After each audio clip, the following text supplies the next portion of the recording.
সবাইকে বসন্ত এবং ভালোবাসা দিবসের শুভেচ্ছা জানিয়ে শুরু করছি আজকের নিউজ এবং সংলাপ। আপনারা জানেন যে এই আয়োজনের মধ্য দিয়ে আমরা সংবাদের পেছনের খবর তার ব্যাখ্যা এবং বিশ্লেষণ করে থাকি এবং আজকে যথারীতি আমাদের সঙ্গে উপস্থিত রয়েছেন একজন শিক্ষক, একজন সাংবাদিক এবং একজন কবি। তাদের সঙ্গে শুরুতে আপনাদের আলাপ করে দিচ্ছি। আমার ঠিক ডান পাশে রয়েছেন অধ্যাপক ডক্টর মিজানুর রহমান, উপাচার্য, জগন্নাথ বিশ্ববিদ্যালয়, আপনাকে স্বাগত জানাচ্ছি। এবং তারপরে দেখতে পাচ্ছি রয়েছেন আমাদের কবি মোহন রাহান, আপনাকে স্বাগত জানাচ্ছি। এবং তারপরে রয়েছেন সিনিয়র সাংবাদিক মাহফুজুল্লাহ ভাই, আপনাকে স্বাগত জানাচ্ছি।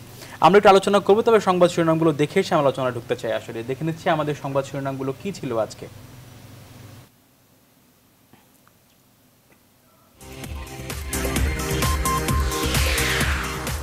পদ্মা সেতু প্রকল্পে দুর্নীতি প্রমাণিত না হওয়ায় বিশ্বব্যাংকের প্রতিক্রিয়ার অপেক্ষায় বাংলাদেশ, বললেন ওবায়দুল কাদের।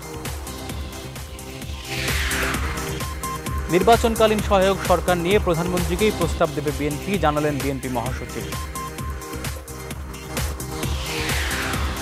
ওষুধের মান ভালো না, 20 কোম্পানির ওষুধ তৈরি বন্ধের নির্দেশ ও লাইসেন্স বাতিল করেছে হাইকোর্ট। শিগগিরই চালু হচ্ছে দুবাইয়ের ভিসা, ব্যবসায় ফিরবে চাঙ্গা ভাব, মন্ত্রণালয় ব্যয়ের আশাবাদ। ঋতুরাজ বসন্ত বরণে হলুদ উৎসবে সারা দেশ, রঙিন পোশাক আর বর্ণিল ফুলের ছটায় উৎসব মুখর চারুকলা।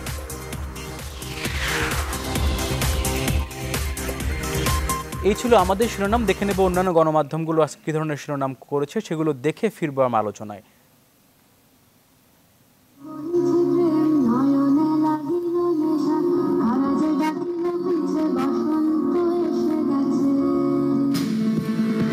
বসন্ত বরণ উৎসবে প্রাণের ছোঁয়া, নগর জুড়ে ফাগুনের রং, বকুলতলায় জীবনের জয়গান।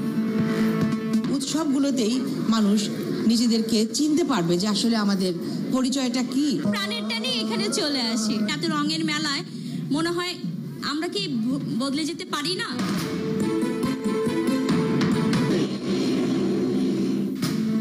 বিমান চলাচলে বাধা সৃষ্টি করলে মৃত্যুদণ্ড, অবৈধ আকাশসীমা লঙ্ঘনে জেল ও জরিমানা।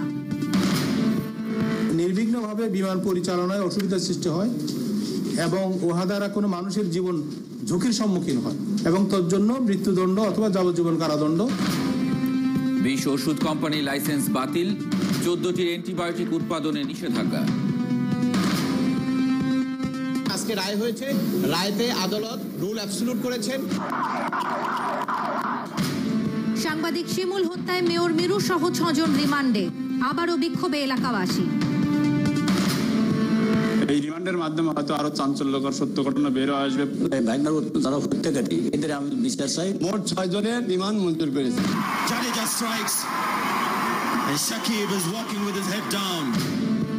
হায়দ্রাবাদে লড়াই করেই হারলো বাংলাদেশ, অনেক অভিজ্ঞতা অর্জনে তুষ্ট মুশফিক।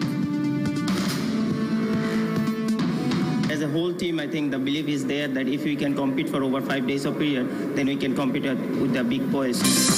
মৃত্যুদণ্ডের বিধান রেখে বেসামরিক বিমান চলাচল আইনের খসড়ার অনুমোদন, পদ্মা সেতুতে শক্ত অবস্থানে প্রধানমন্ত্রীকে মন্ত্রিসভার ধন্যবাদ। নির্বাচনকালীন সহায়ক সরকার গঠনে রাষ্ট্রপতিকে নয়, এবার প্রধানমন্ত্রীর কাছে আলোচনার প্রস্তাব দেবে বিএনপি, জানালেন ফখরুল। মানহীন হওয়ায় 34 প্রতিষ্ঠানের ওষুধ উৎপাদনে নিষেধাজ্ঞা বহাল, স্বাস্থ্যসেবায় এখনো বড় প্রতিবন্ধকতা উচ্চ ব্যয়, মন্তব্য রেহমান সুবহানের। হায়দ্রাবাদ টেস্টে হারতে হলো লড়াকু বাংলাদেশকে, কোহলির নেতৃত্বে 19 ম্যাচে অপরাজেয় ভারত। নির্বাচনকালীন সহায়ক সরকার বিষয়ে আলোচনা করতে চায় বিএনপি, প্রধানমন্ত্রীর কাছে এ বিষয়ে প্রস্তাব দেবে দলটি, জানালেন মির্জা ফখরুল।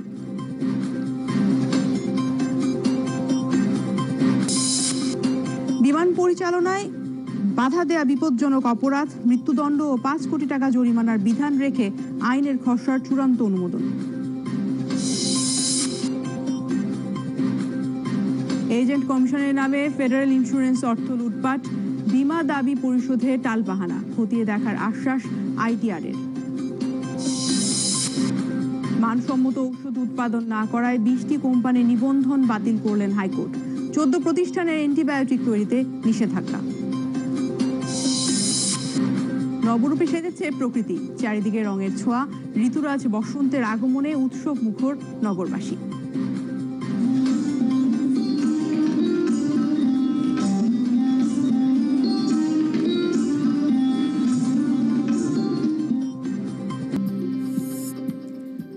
ওষুধ কোম্পানির লাইসেন্স বাতিল, 14টির অ্যান্টিবায়োটিক নিষিদ্ধ। বিমান চলাচলে বাধার সর্বোচ্চ শাস্তি মৃত্যুদণ্ড, আইনের খসড়া অনুমোদন। পদ্মা সেতু চ্যালেঞ্জ জয়ে প্রধানমন্ত্রীকে মন্ত্রিসভার অভিনন্দন। বসন্ত উৎসবে মানুষ ও প্রকৃতির জয়গান।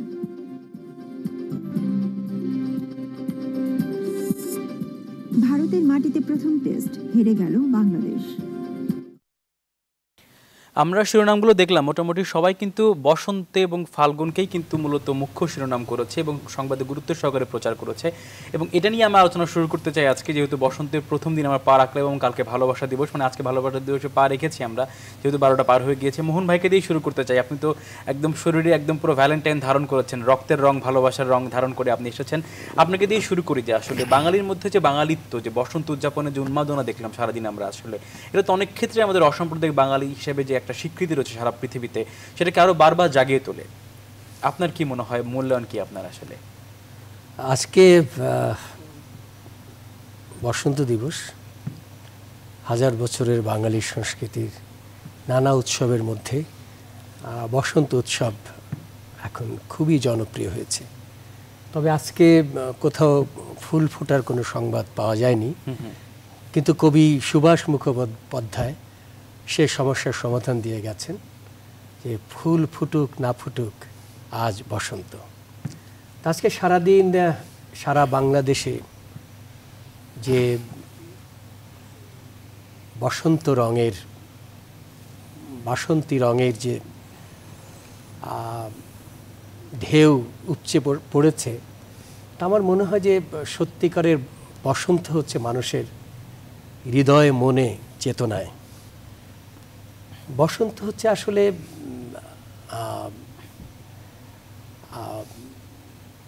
তারুণ্যের প্রতীক, যৌবনের প্রতীক, সৃষ্টির প্রতীক। তো সেই তারুণ্য, সেই সৃষ্টিশীলতা আসলে আমাদের হৃদয় এবং মনের ব্যাপার। যার মনে বা চেতনায় তারুণ্য আছে, বসন্ত আছে, সে যে কোনো বয়সেই তরুণ থাকতে পারে, যে কোনো সময়ে বসন্তকে বরণ করতে পারে।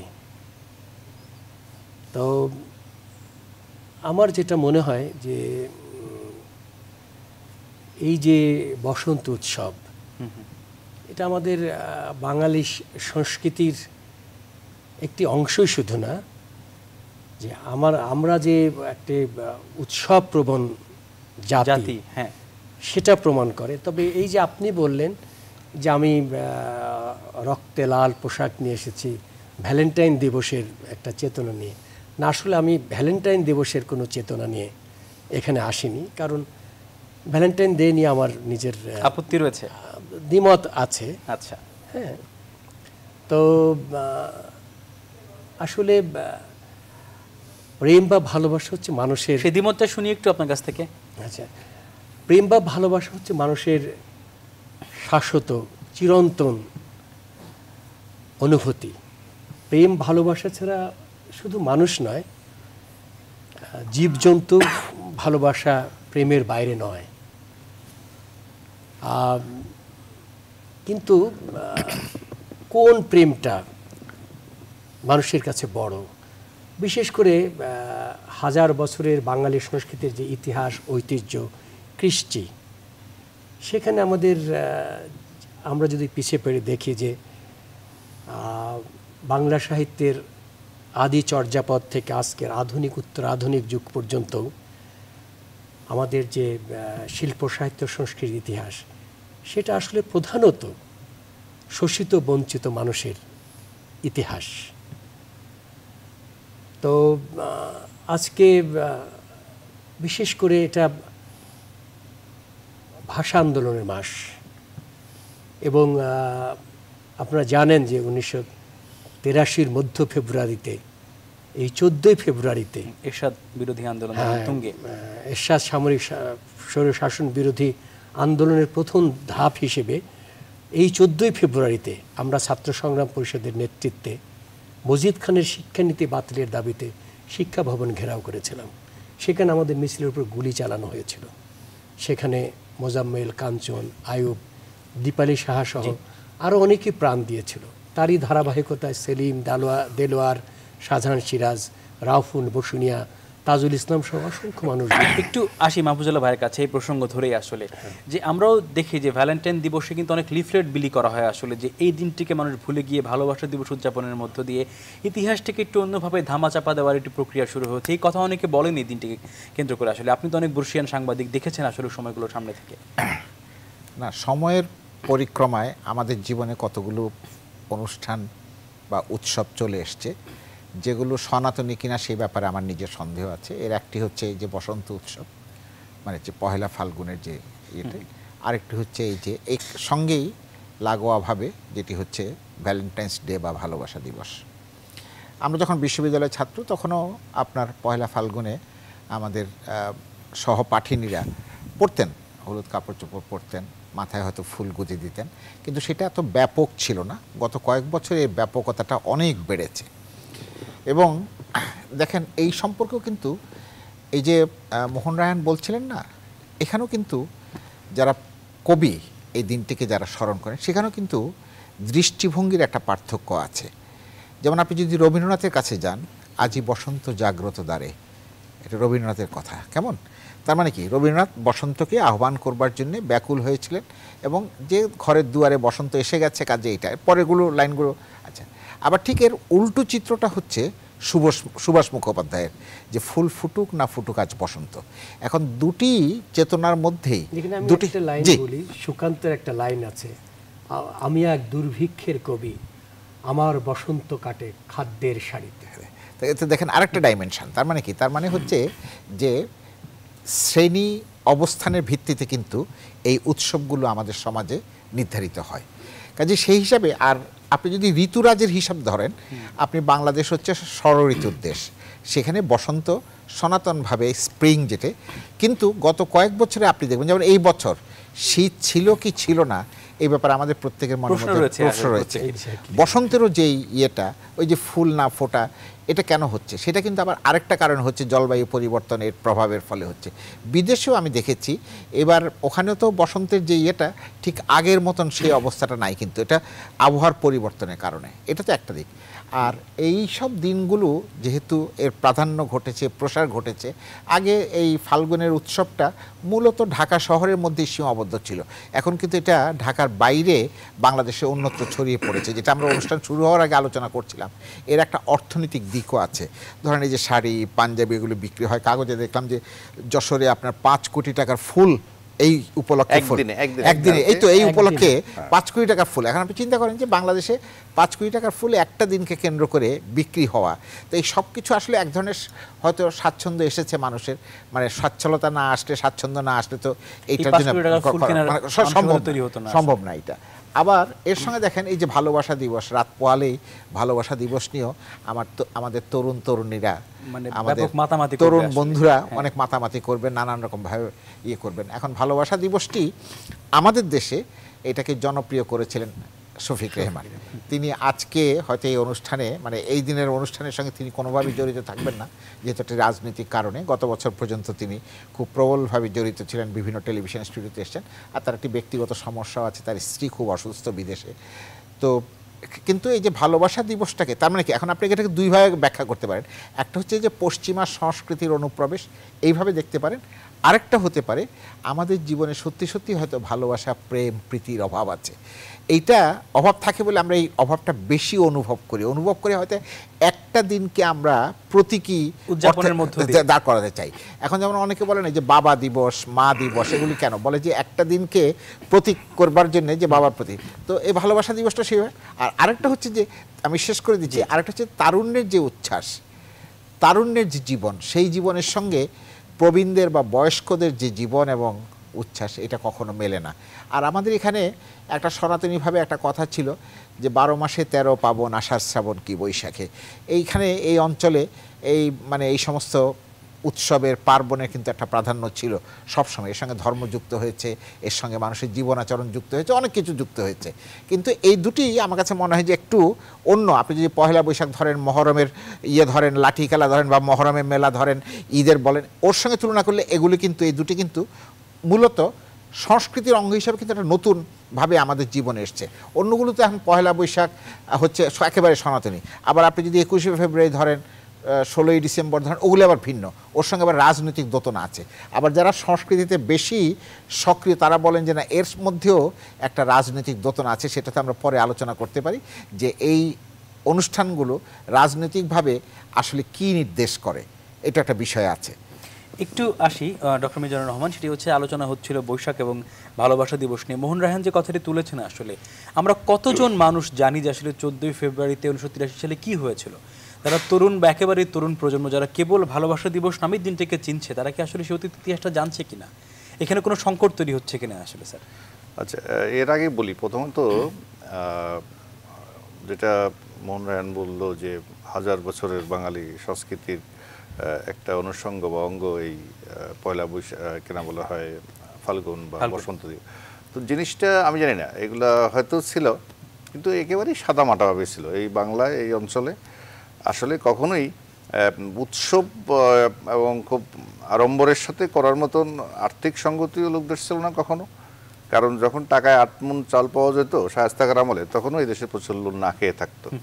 তো মাহফুজুল্লাহ ভাই যথার্থ বলছিলেন যে এইগুলোর সাথে এখন অর্থনীতি, কর্পোরেট কালচার অনেক কিছু জড়িত হয়ে গেছে। এর ফলস্বরূপ এটা তো ওই গদগাজি যে গ্রামে কালকে 5 কোটি টাকার ফুল বিক্রি হয়েছে একদিনে এক বাজারে। আসলে 650 হেক্টর জমিতে যশোরে এবার ফুলের চাষ হয়েছে এবং টার্গেট হচ্ছে 30 কোটি টাকার ফুল বিক্রি।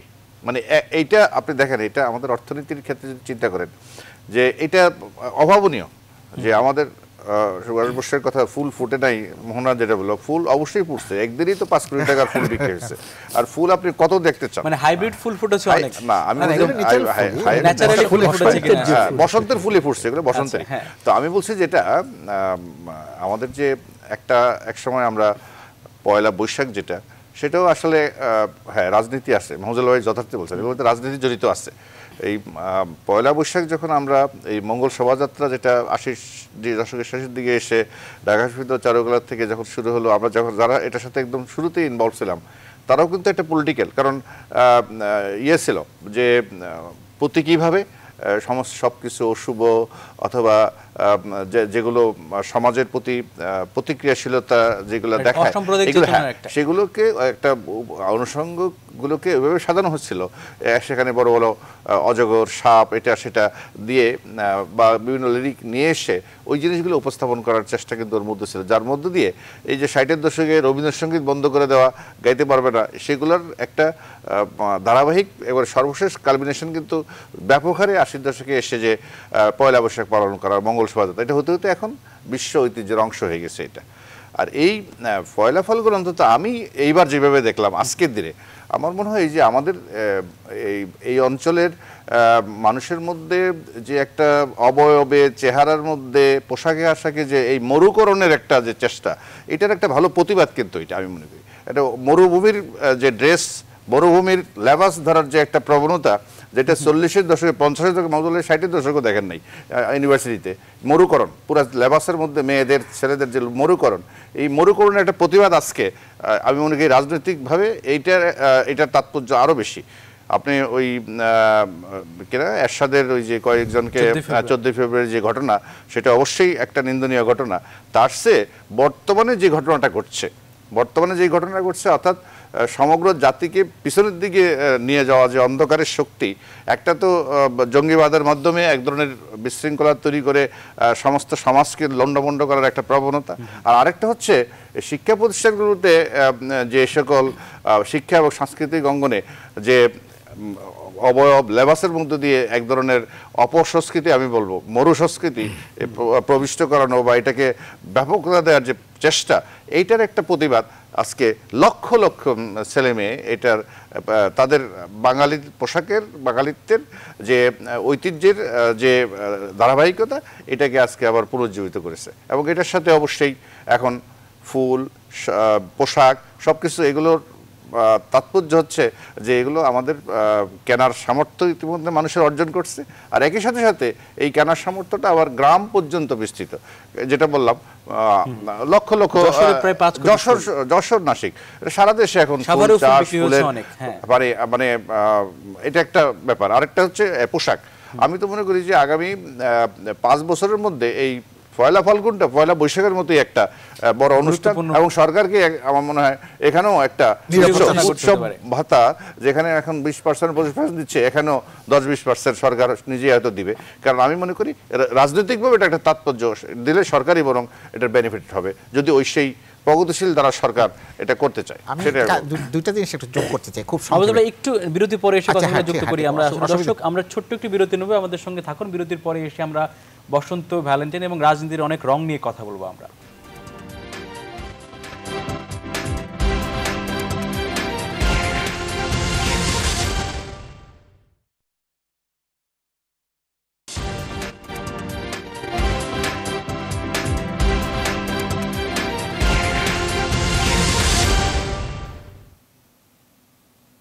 দর্শক, আবারও স্বাগত নিউজরুম সংলাপে। কথা বলছিলাম বসন্ত, ভ্যালেন্টাইন ডে এবং রাজনীতির বিভিন্ন রং নিয়ে কথা বলবো বলে বিদায় নিয়েছিলাম।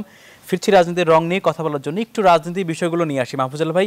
সেটি হচ্ছে যে আমরা একটু আগে আলোচনা করছিলাম শুরু হওয়ার আগে যে ভালোবাসাহীন রাজনীতি বাংলাদেশে, সম্মানহীন রাজনীতি, একে অন্যের প্রতি শ্রদ্ধা নেই, ভালোবাসা নেই। বসন্তের সব একই রকম পোশাক আমরা পরছি, কিন্তু একই রকম মতাদর্শ সব আমরা ধারণ করছি না মনে প্রাণে, এবং এখান থেকে সংকটগুলো তৈরি হচ্ছে। আপনি অনেকদিন ধরে রাজনীতি দেখছেন বাংলাদেশে, আসলে আপনার মূল্যায়ন জানতে চাই। তার আগে আমি যেটা বলতে চেয়েছিলাম বিরতির আগে, সেটা হচ্ছে যে প্রফেসর মিজানুর রহমান একটা বিষয় এনেছেন, কিন্তু এটা খুব বিস্তৃত করেন নাই। সেটা হচ্ছে যে কর্পোরেট কালচারের বিষয়টা। কর্পোরেট কালচার কিন্তু এইসব দিনগুলোর সঙ্গে কর্পোরেট কালচারের একটা আগ্রাসী তৎপরতা আছে, আপনাকে বাজারমুখী করে, এইটা কিনতে হবে, ওইটা কিনতে হবে, এইটা মানে দিয়ে সাজাতে হবে। এটা কিন্তু কর্পোরেট কালচারের একটা, আমার সংস্কৃতির যে ধারা আছে তার বাইরেও এটা। 14ই ফেব্রুয়ারি প্রসঙ্গ এসছে। 14ই ফেব্রুয়ারি বিষয়টি এখন তো এটা ভালোবাসা দিবস, কিন্তু এই যে স্বৈরাচারের বিরুদ্ধে প্রতিরোধের প্রথম বহিঃপ্রকাশ, মানে স্বৈরাচারের বিরুদ্ধে, মানে আমি বলছি যে 1982 সালে এর সাথে ক্ষমতা দখলের পর থেকে এই বিষয়টি কিন্তু আজকে তরুণরা জানে কি না আমার এই ব্যাপারে সন্দেহ আছে। আপনি জিজ্ঞাসা করেন, জানবে না। এর কারণটা দুটি কারণ। একটা হচ্ছে যে এই দিনগুলোকে আমরা আমাদের ঐতিহ্যের বা আমাদের রাজনৈতিক জীবনাচরণের অংশ হিসাবে মনে করি না বা পেছনে রেখে দিতে চাই। দ্বিতীয় হচ্ছে আরেকটি, যে ছাত্র রাজনীতি নেই বলে আপনার এরকম অনেকগুলো দিন যেখানে ছাত্রদের খুব আপনার সাহসী ত্যাগের আছে, আন্দোলনের ইতিহাস আছে, সেই জিনিসটি কিন্তু ক্যাম্পাস থেকে হারিয়ে যাচ্ছে। কারণ ক্যাম্পাসে আজকে কিন্তু রাজনীতি নাই। আপনি যেভাবেই বলেন এক দলের আধিপত্য থাকুক বা না থাকুক, সেটা কিন্তু রাজনীতি না, সেটা একেবারে সম্পূর্ণভাবে ভিন্ন জিনিস আছে। আবার এর সঙ্গে আরেকটা বিষয় যুক্ত হয়েছে, দেখেন এটা হয়তো বললে আমি জানি না, অনেকে হয়তো বিভ্রান্ত হবেন। এখন ধরেন আপনি আমাদের জীবনে কতগুলো বিষয় আছে, যেমন ধরেন 21শে ফেব্রুয়ারিতে যেই মানুষের ঢল নামে রাস্তায়, 16ই ডিসেম্বর কি সেটা মানে আমি অনেকবার দেখার চেষ্টা করেছি। আমার কাছে মনে হয়েছে যে 21শে ফেব্রুয়ারির আবেদনটা কিন্তু অনেক বেশি বিস্তৃত। আবার যে 16ই ডিসেম্বর দেখেন, সেইটা আমার জীবনের যত প্রয়োজনীয় বাস্তবতা, আপনি সব বাদ দেন রাজনৈতিক, এটার আমার জীবনের প্রয়োজনীয় বাস্তবতা তো, কারণ আমি সেদিন আমার একটা মানে আমার দেশটাকে আমার নিয়ন্ত্রণে এনেছি। কিন্তু সেদিন আমার কাছে মনে হয় না যে 21শে ফেব্রুয়ারির যে তার সঙ্গে 16ই ডিসেম্বরের এটা ঠিক বোধহয় তুলনা। তাহলে কি এইটার গুরুত্ব কম না? এইটা এখন 21শে ফেব্রুয়ারি একটা হতে পারে যে এক সময় এটা প্রতিবাদের দিন ছিল, প্রতিবাদের, সেটা এখন সেখানেও কিন্তু এক ধরনের এটা এখন উৎসবের আনন্দের দিনে পরিণত হয়েছে 21শে ফেব্রুয়ারি। 21 কিন্তু এখন আর প্রতিরোধের প্রতীক না নয়, এবং ওই যে 21 মানেই প্রতিবাদ, 21 মানে প্রতিরোধ, যে স্লোগানগুলো আগে ছিল সেটা নাই। এখন সেইখান থেকে যদি আসেন, আমাদের রাজনীতিতে তো বিবর্তন ঘটেছে। স্বাধীন বাংলাদেশ হওয়ার পরে এখন 71 সালে যেভাবে আপনার এক ধরনের ব্যাপক গণ ঐক্য ছিল, আপনি হাতে গোনা কিছু মানে লোক বাদ দিয়ে যে ব্যাপক গণ ঐক্য ছিল, সেই গণ ঐক্যটাকে আমরা যেই খাতে প্রবাহিত করতে পারতাম আমরা সেই খাতে প্রবাহিত করতে পারি নাই বলে আমাদের মধ্যে বিভাজন তৈরি হয়েছে, বৈষম্য তৈরি হয়েছে। আমরা এমন একটা অর্থনৈতিক ব্যবস্থাকে এখানে কায়েম করেছি যে অর্থনৈতিক ব্যবস্থার মধ্যে প্রচুর লোকের কাছে আনআর্নড ইনকাম আছে, অথচ আমাদের সংবিধানে কিন্তু 72 সালের সংবিধানে কিন্তু এটা পরিষ্কারভাবে বলা আছে কোনো ব্যক্তি আপনার আনআর্নড ইনকাম ভোগ করতে পারবেন না রাষ্ট্রের। তো সেটা হচ্ছে না। দ্বিতীয় হচ্ছে বহু লোক যোগ্যতা না থাকা সত্ত্বেও এই রাষ্ট্রীয় সম্পদ লুণ্ঠনের মাধ্যমে ক্ষমতার অপব্যবহার করে প্রচুর সম্পদের মালিক হয়েছেন, যেটি অন্য মানুষদের আপনার ইয়ের কারণ হয়েছে, ঈর্ষার কারণ হয়েছে, প্রতিহিংসার কারণ হয়েছে। হ্যাঁ, ঈর্ষা থেকেই তো আপনি আস্তে আস্তে প্রতিহিংসার দিকে যায়, কারণ সে মনে করে যে ওই মানুষটি এত দামি একটা গাড়ি চড়ে, তার তো এত বড় দামি গাড়ি চড়ার কথা নয়, সে তো আমার চেয়ে বেশি যোগ্য না। এই জিনিসগুলো হয়েছে। আর রাজনীতিতে আপনার আমাদের এখানে রাজনীতি যেটা হয়েছে সেটা হচ্ছে যে এক ধরনের সহনশীলতার অভাব তৈরি হয়েছে। আমরা পরস্পরকে ভিন্ন মত সত্ত্বেও সহ্য করতে পারি না। এখন রাজনীতিতে অনেক ক্ষত থাকে, পৃথিবীর সব দেশে আছে, আমাদের দেশে হয়তো ক্ষতর পরিমাণটা বেশি, আমাদের পলিটিক্সের মধ্যে উন্স আছে অনেকগুলো, কিন্তু সব উন্স তো আপনি সবসময় তাৎক্ষণিকভাবে ইয়ে করতে পারবেন না, সারাতে পারবেন না। কিছু উন্সকে হিল করবার জন্য সময় দিতে হয়, কিছু উন্স আপনি পিপলের কাছে যাবেন, পিপল তার জাজমেন্টের মধ্যে দিয়ে সেটার ইয়ে দেবে, অনুমোদন দেবে, এই যে বিভিন্ন রকম হয়। সে কারণে আমরা ভালোবাসার কথা বলি। এখন আমার কাছে আপনি যদি জিজ্ঞাসা করেন, আমার কাছে একটা জিনিস খুব কঠিন মনে হয়, যে মানুষটি তার নিজের সন্তানকে পরম মমতায় রক্ষা করে, সেই মানুষটি অন্যের শিশুকে খুন করে কি করে, আপনি আমাকে বলেন তো। এইটা তো আমাদের জীবনের এই জিনিসটা আমরা তো দেখি, তো কেন এত হিংস্র হয়ে ওঠে কেন? এইটা কি শুধুমাত্র এখানে, কিন্তু শুধুমাত্র রাজনৈতিক না, অন্য আরও এখানে মনোবিজ্ঞানী থাকলে হয়তো ব্যাখ্যা করতে পারতেন, আমি পুরোটা ব্যাখ্যা করতে পারবো না। তো এই সব কিছু যদি মেলান সামগ্রিকভাবে এই জিনিসগুলো কিন্তু হয়েছে আমাদের এখানে। এখন এটা একটা আন্দোলন হয়তো হতে পারে যে রাজনীতিতে ভালোবাসা ফিরে আসুক, রাজনীতিতে সহমর্মিতা ফিরে আসুক। নিঃসন্দেহে আমার ধারণা দেশের সংখ্যাগরিষ্ঠ মানুষ কিন্তু রাজনীতিতে সহমর্মিতা, শান্তিপূর্ণ অবস্থান, এই বিষয়গুলো প্রত্যাশা করেন তারা।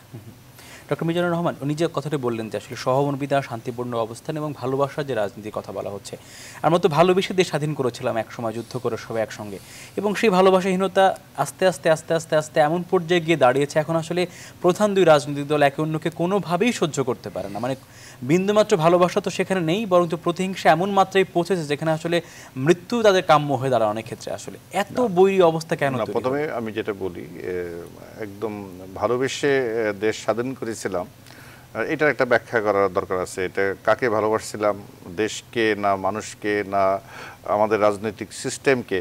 অনেক সময় আমরা যখন এই বলি না মুক্তিযুদ্ধের স্বপ্ন কী ছিল, আমাদের মুক্তিযুদ্ধের আমাদের আকাঙ্ক্ষা কী ছিল, তো অনেক সময় দেখি এই স্বপ্ন এবং আকাঙ্ক্ষা এখনকার পরিস্থিতির সাথে মিলে সেই স্বপ্ন দেখা হয়। ওই সময় অত স্বপ্ন ছিল না। মূল স্বপ্ন ছিল পাকিস্তান নামক যে একটা মানে অভিশপ্ত একটা রাষ্ট্র, ভূগোল এবং ইতিহাসের এক মারপেস এবং ভুলের মধ্যে যে সৃষ্ট, সেটার থেকে বেরিয়ে আসা।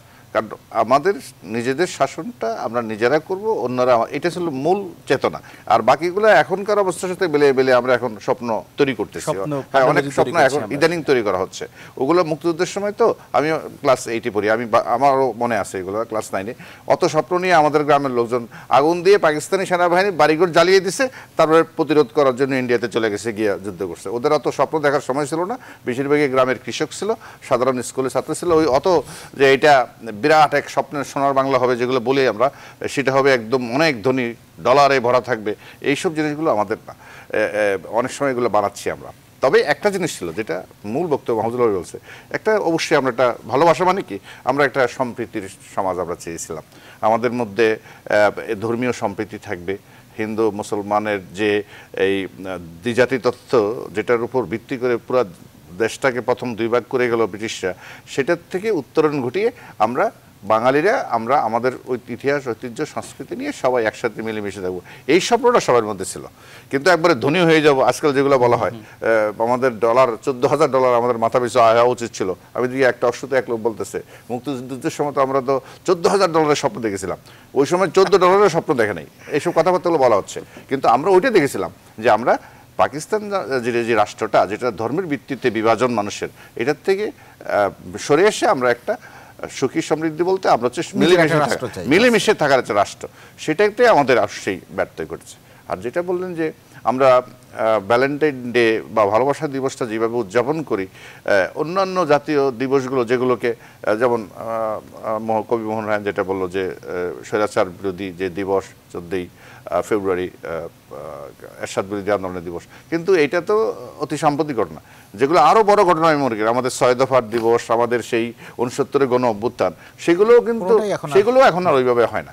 মানুষ ইমিডিয়েট যেগুলো তার জীবন এবং যাপনের সাথে জীবন ঘনিষ্ঠ আর ইমিডিয়েট ইস্যুস যেগুলো ইস্যুস, এখন এটা মানুষকে তার ইতিহাস দিয়ে তাকে হয়তো কিছুক্ষণ নস্টালজিক অবস্থায় নিয়ে যাওয়া যায়, কিন্তু বর্তমান যে লোকাচার, বর্তমান যে মিডিয়া বিশ্বায়ন, আমাদের এই ভ্যালেন্টাইন ডে বসন্ত দিবস এটা শুধু আমাদের দেশে হয় না, চীন দেশে 4 দিন যাবত হয়। আজকে এক চীনের এক প্রফেসর আমাদের এখানে আমার জগন্নাথ বিশ্ববিদ্যালয়ে আমরা এরকম একটা বসন্ত উৎসব করছিলাম, সেখানে চাইনিজ এক প্রফেসর আমার সাথে ছিল, তো সে বললো যে এটা 4 দিন ব্যাপী হয়, ইন্দোনেশিয়াতে হয়, এটা অস্ট্রেলিয়াতে হয়। বসন্ত উৎসব এটা আমাদের দেশে হঠাৎ করে শুরু হয়ে গেছে এরকম মনে কোনো কারণ নেই, বরং আমাদের যখন 1400 সাল উদযাপন, আজ থেকে 23 বছর আগে 1400 সাল উদযাপন কমিটি, জাতীয় উদযাপন কমিটি করছিল, তারাই প্রথম ওই বকুলতলায় প্রথম একটা আনুষ্ঠানিকভাবে বসন্ত উৎসব নাম দিয়ে একটা অনুষ্ঠান করলো, এবং এইটার থেকে আস্তে আস্তে শুরু হতে হতে হতে হতে এখন আজকে দেখলাম বাংলাদেশের সমস্ত কলেজ বিশ্ববিদ্যালয় সব জায়গায়।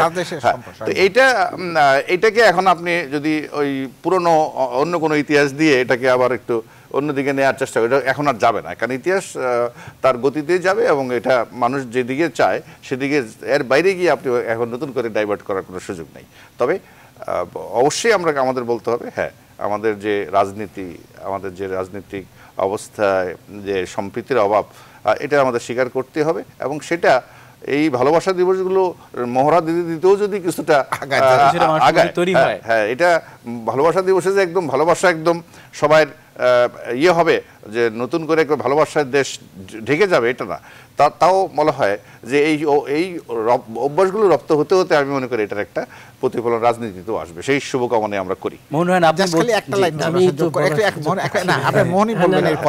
ওই যে কন্টেম্পোরারি ইয়ে বললাম না আমরা, আপনি দেখেন এই যে আমাদের ইলেকশন কমিশন সার্চ কমিটি, এটা নিয়ে কি পরিমাণ আলোচনা হয়েছে আপনি চিন্তা করতে পারেন, সকল মিডিয়ায় জনজীবনে এতটা হয়েছে, ওই যে মানুষ কন্টেম্পোরারি ইস্যুস নিয়ে অনেক বেশি ইন্টারেস্টেড ফিল করে, এই আর কি। জি মন রায়হান, সেটি হচ্ছে অনেক কথাই তো বললাম আমরা, আবারও আপনার সেই প্রসঙ্গেই ফিরে আসছি। আপনি তো শুরুতেই বলেছেন যে আসলে ভালোবাসা দিবসটি দিবস হিসেবে উদযাপন করার বিপক্ষে আপনার বা পক্ষে বিপক্ষে আপনার অনেক রকম মূল্যায়ন বা মতামত রয়েছে, সেগুলো প্রথমে শুনতে চাই আপনার কাছ থেকে। আর এর সঙ্গে 14 ফেব্রুয়ারি আপনি যুক্ত করেছেন। তা আমি প্রথমে আবার একটু বলতে চাই যে মিজান ভাই একটা চমৎকার কথা বলেছেন যে আজকে সারা বাংলাদেশে যে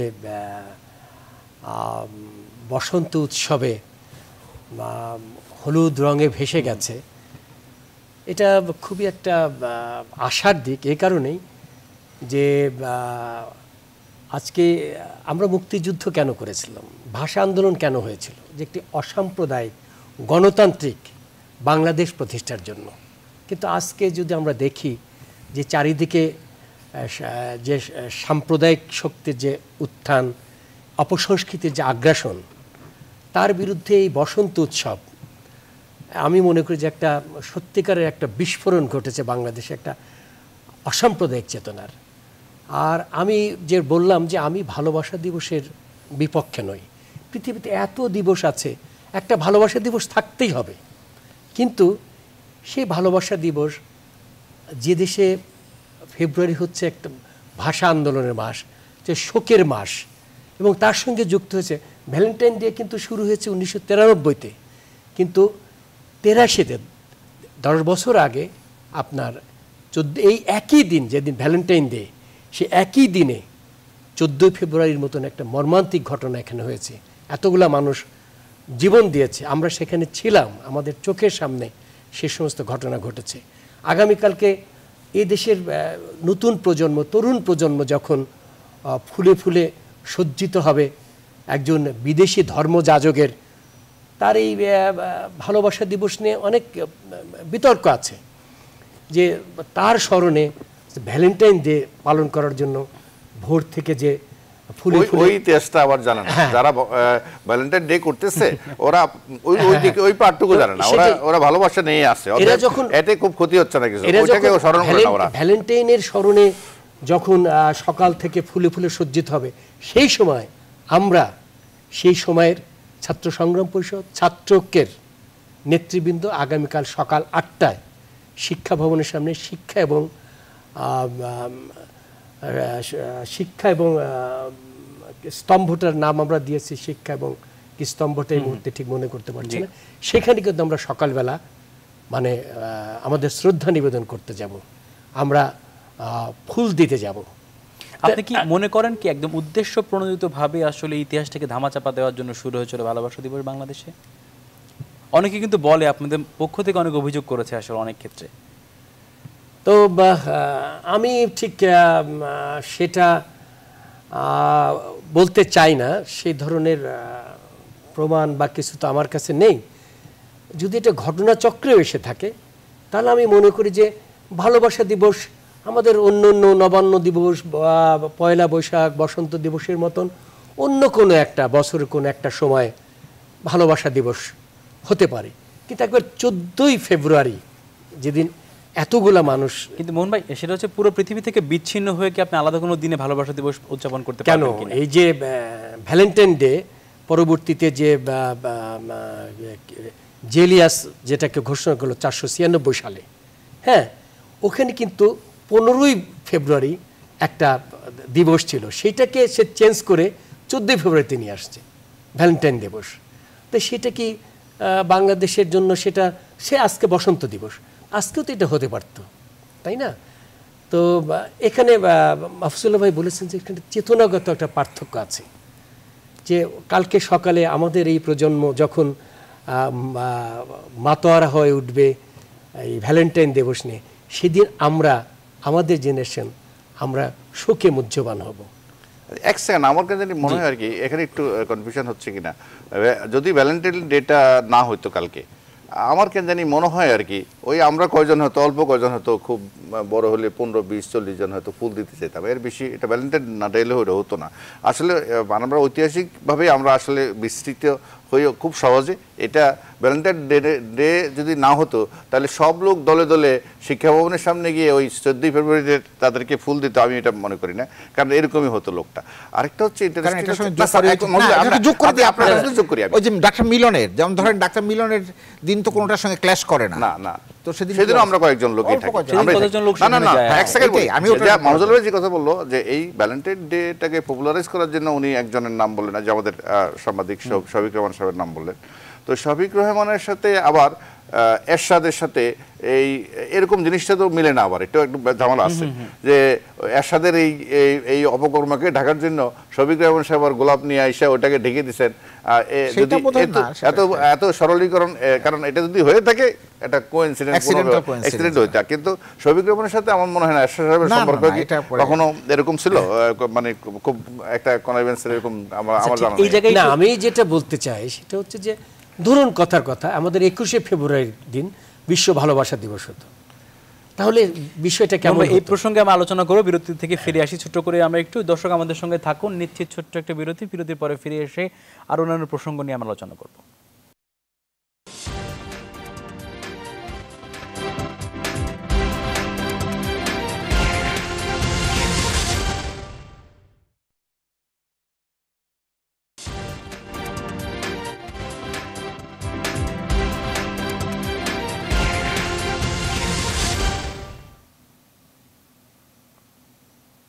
দর্শক আবারও স্বাগত। বিরতির পরে আলোচনা করছিলাম ভালোবাসা দিবস, বসন্ত এবং সমসাময়িক যে ভালোবাসাহীন রাজনীতি, সে রাজনীতির পেছনের কারণ কি, সে বিষয় নিয়ে আমরা কথা বলছিলাম। আমরা আরও অনেক বিষয়ে কথা বলবো এখানে, তবে চলে যাবো এখন আমরা চট্টগ্রাম এবং সিলেটে আমাদের সহকর্মীর কাছ থেকে জানবো আসলে বসন্ত এবং ভালোবাসা দিবস উদযাপনে তারা কী ধরনের আয়োজন সেখানে দেখেছে এবং আগামীকালকে তারা কী ধরনের আয়োজনের আশা সেখানে করছে। শুরুতে যাচ্ছি আমি চট্টগ্রামে, আমাদের রয়েছেন নয়ন বড়ুয়া জয়। আপনি নিশ্চয়ই আমাকে শুনতে পাচ্ছেন। আপনার কাছে প্রশ্ন আমার, সেটি হচ্ছে যে সারা দেশের মতো আমরা দেখেছি সংবাদে বন্দরনগরী চট্টগ্রামও কিন্তু আজকে বসন্তের রঙে সেজেছিলেন এবং কালকে ভালোবাসা দিবস উদযাপনে নিশ্চয়ই তারা সেখানে অনেক রকম পরিকল্পনা করছেন। কি দেখেছেন আপনি আজকে এবং কালকে কি ধরনের উৎসব হতে পারে? আপনার কাছে কি তথ্য রয়েছে?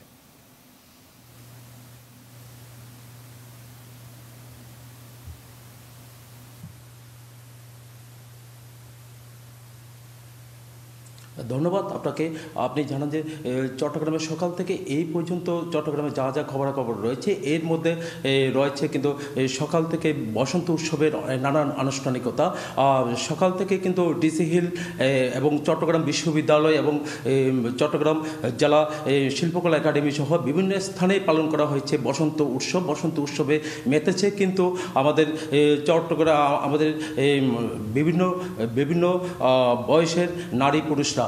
তো আমি আপনাকে আমাদের আরও খবরাখবর রয়েছে, এর মধ্যে আমি জানাতে চাই আপনাকে আগামীকাল কিন্তু বিশ্ব ভালোবাসা দিবস। বিশ্ব ভালোবাসা দিবসের এর জন্য কিন্তু চট্টগ্রামে ডিসি হিল সহ বিভিন্ন জায়গায় কিন্তু বিভিন্ন অনুষ্ঠানের আয়োজন করেছেন আয়োজকরা। কিন্তু এই শুধু ভালোবাসা দিবসের জন্য শুধু ডিসি হিল নয়, কিন্তু আমরা জানতে পেরেছি আমরা বিভিন্ন বিনোদন কেন্দ্রগুলোতেও কিন্তু বিভিন্ন অনুষ্ঠানের আয়োজন করা হয়েছে।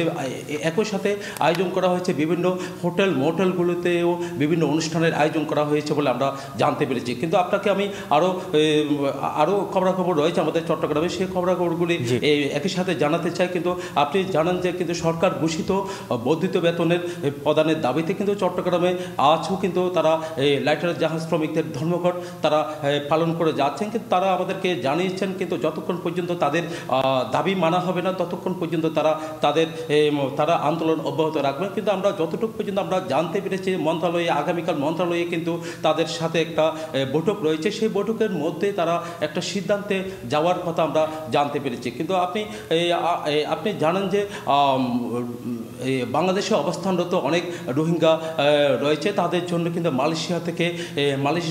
মালয়েশিয়া সরকারের পাঠানো ত্রাণ সামগ্রী কিন্তু আমাদের চট্টগ্রাম বন্দরে পৌঁছে গেছে। কিন্তু এখন আগামীকাল সকালে কিন্তু সেই জাহাজ থেকে যেগুলি ত্রাণ সামগ্রী আসছে সেই জয়, আপনাকে ধন্যবাদ। চলে যাচ্ছি চট্টগ্রাম থেকে সিলেটে রয়েছেন আমাদের আলম নোবেল। নিশ্চয়ই আপনি আমাকে শুনতে পেয়েছেন, আপনি জয়ের কথা নিশ্চয়ই শুনেছেন। আপনার কাছে মোটামুটি একই ধরনের প্রশ্ন রয়েছে, এই সমস্ত প্রশ্নের বাইরে আপনি আমাদেরকে জানাবেন যে আসলে সিলেটে আসলে কী ধরনের ঘটনা আজকে সংবাদ মাধ্যমে শিরোনাম হয়েছে বা যেগুলো সংবাদ মাধ্যমে গুরুত্ব সহকারে প্রচার এবং প্রকাশিত হয়েছে। নোবেল।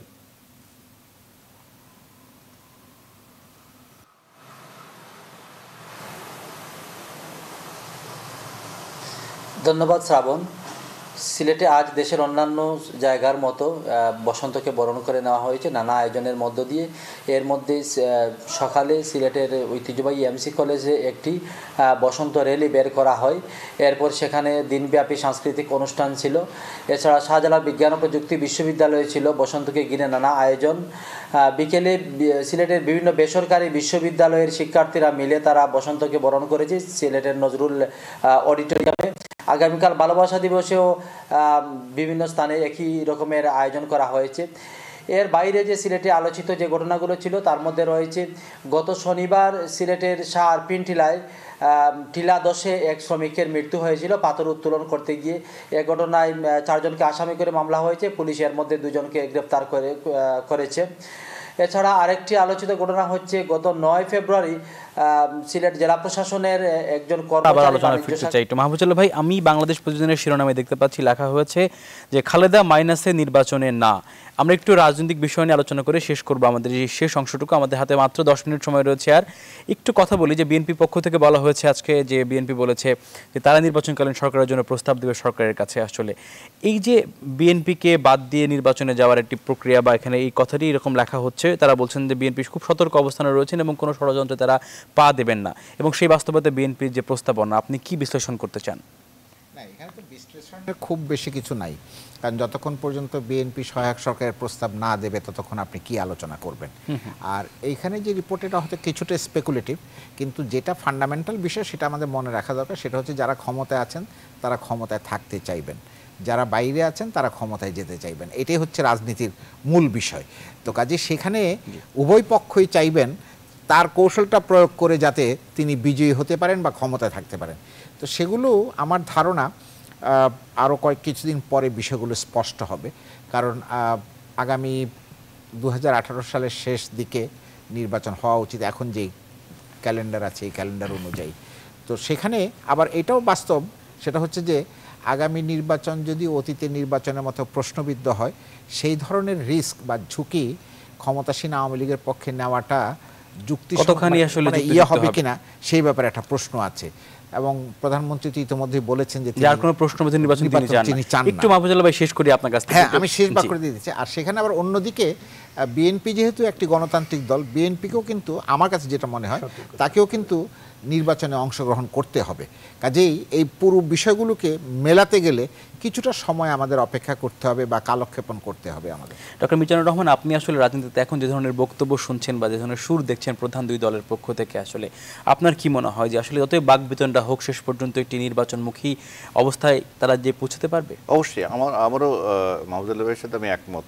এই দুই দলের কোনো দলই মানে একটা নির্বাচন কাউকে বাদ দিয়ে কেউ একটা নির্বাচন অ্যাফোর্ড করতে পারবে না। কারণ আপনি যদি মাননীয় প্রধানমন্ত্রীর গত প্রায় 8-9 মাস যাবত আওয়ামী লীগের কাউন্সিলের পর থেকে যে বক্তব্য, কাউন্সিলের মধ্যে যে বক্তব্যটা, আমি যেহেতু কাউন্সিলের ওখানে ছিলাম, তো ওই বক্তব্য আমি দেখেছি ওই নেতাকর্মীদেরকে সুস্পষ্টভাবে ওই জিনিসটাই বলার চেষ্টা করছেন যে আমাদের আগামী নির্বাচনটা অনেক প্রতিদ্বন্দ্বিতামূলক হবে, সেটার জন্য প্রস্তুতি নাও, এবং সেই কাজটাই করতে বলছেন ওনাকে। আর একইভাবে বিএনপি, আমি আগেও একবার বলছিলাম, বিএনপি যদি এরকম একটা সিদ্ধান্ত নেয় এটা তো আত্মঘাতী হবেই, তবে পুরো বিএনপি নির্বাচন থেকে এবার বিরত থাকবে না, কেউ না কেউ নির্বাচন করে ফেলবে। এটা আমার আশঙ্কা আর কি, আমার বিশ্লেষণে এটাই আসে যে পুরা বিএনপি গতবার যেরকম নির্বাচন থেকে নিজেরা গুটিয়ে রাখছে এবং তাদের মিত্রদেরকেও যে যায়নি কেউ, এবং নির্বাচনটা সেই রকম অংশগ্রহণমূলক হয়নি, আগামীটা সেরকম হবে না। বিএনপি যদি শীর্ষ নেতৃত্বের অনেকে নাও যেতে চায়, বড় একটা অংশ কোনো না কোনোভাবে নির্বাচনে অংশগ্রহণ করে। এটা আপনাকে দিয়ে শেষ করবো, আপনাকে দিয়ে শুরু করেছিলাম। আসলে সেটা হচ্ছে কবিরা তো ভীষণভাবে রাজনীতি সচেতন হন এবং কবি তো রাজনীতির বাইরে তো কোনো অংশ নয়। এই যে বর্তমান রাজনৈতিক প্রেক্ষাপটে আপনার কি মূল্যায়ন জানতে চাই, যে প্রধান দুই দলের পরস্পর একদম মুখোমুখি সাপে নেউলে অবস্থা, বক্তব্য, সেই বাস্তবতায় সামনে নির্বাচন আসছে, এর আগে একবার খেসারত দিয়েছি আমরা পেট্রোল বোমা, জ্বালাও পোড়াও সবকিছুর মধ্য দিয়ে। আপনার মূল্যায়ন জেনেই আমরা শেষ করবো আমাদের আজকের সংলাপ। আসলে আমরা বাংলাদেশটা প্রতিষ্ঠা করেছিলাম কেন? আমি আগেও বলেছি যে একটি অসাম্প্রদায়িক গণতান্ত্রিক শোষণমুক্ত বাংলাদেশ প্রতিষ্ঠার জন্য। কিন্তু আমাদের দেশের প্রেক্ষাপটে যে দুটো দল ঘুরে ফিরে ক্ষমতায় আসে, আমরা দেখি যে তারা ক্ষমতায় থাকার সময় তাদের একরকম রূপ, ক্ষমতার বাইরে থাকার সময় আরেক রকম রূপ। কিন্তু জনগণ কি চায় সেটা কি তারা আদৌ এই দুটো দল খেয়াল করে? জনগণ তো দেশে শান্তি চায়, জনগণ তো দেশে তাদের অধিকার চায়, ভোটের অধিকার চায়, কথা বলার অধিকার চায়, স্বাধীন মত প্রকাশের স্বাধীনতা চায়। তো সেক্ষেত্রে এই দুটো দলকে যদি তারা দেশপ্রেমিক হয়, যদি তারা মুক্তিযুদ্ধের চেতনায় শানিত হয়, তাহলে তাদেরকে একটা জায়গায় আসতে হবে, তাদেরকে একটা ফয়সালে আসতে হবে যে দেশে একটা গণতান্ত্রিক সমাজ ব্যবস্থা প্রতিষ্ঠার জন্য, একটা অসাম্প্রদায়িক বাংলাদেশ প্রতিষ্ঠার জন্য তাদেরকে আসতে হবে। না হলে তো আবার সেই জ্বালাও পোড়ার মধ্যে আমাদের যেতে হবে। আওয়ামী লীগকেও চেষ্টা করতে হবে যে যাতে একটি প্রশ্নবিদ্ধ নির্বাচন না হয়, বিএনপিকেও সচেতন হতে হবে যে সেটা প্রশ্নবদ্ধ নির্বাচন না হয়। একদমই সময় শেষ। আপনাদের তিনজনকে অনেক ধন্যবাদ আমাদের সঙ্গে যুক্ত হওয়ার জন্য। আমাদের সঙ্গে যুক্ত হয়ে আপনাদেরকে অসংখ্য ধন্যবাদ জানাচ্ছি। দর্শক, আমরা আলোচনা করার চেষ্টা করেছি ভালোবাসা দিবস নিয়ে বিতর্কের অবসান ঘটানোর জন্য। তবে ভালোবাসার শক্তি আসলে এত বেশি প্রকট এবং প্রখর, সব বিতর্ক তিনি ছাড়িয়ে কালকে ঠিকই বাংলাদেশের মানুষ ভালোবাসা দিবস উদযাপন করবে এবং সবাইকে ভালোবাসা দিবসের অগ্রিম শুভেচ্ছা জানিয়ে শেষ করছি আজকের নিউজ রুম সংলাপ। থাকবে নিউজ 24 এর সঙ্গে।